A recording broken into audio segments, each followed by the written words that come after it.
As chairman of the Board of Trustees, Rick Hall entered this afternoon's meeting to a larger-than-normal crowd, knowing one thing was on the minds of students and faculty in attendance.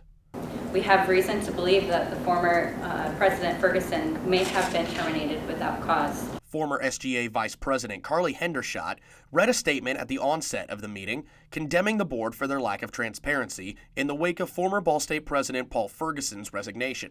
She and other students expected answers at today's meeting, yet received very little. This was a voluntary decision. This was a resignation. Students remained impatient, even getting into a heated exchange with Hall following the meeting. I talked to 3 different members of the board, and neither of them could give me a decent response. They said we are bound to the confidentiality. We get that, but they're not addressing students' concern that confidentiality agreement was created in the first place. That's suspicious, and that suspicion has not been addressed. I didn't learn any new information today. I doubt we'll learn much more, but I'm not going to let this drop right now, no. One thing Hall did offer was open dialogue with Hendershot as well as other interested students, something that gave Hendershot a sense of optimism.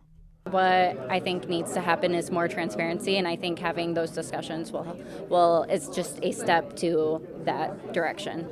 And despite the obvious tension between the Board of Trustees and students that were present at Friday's meeting, Acting President Terry King believes the university is going in the right direction and that the positive momentum set by former President Ferguson should still continue.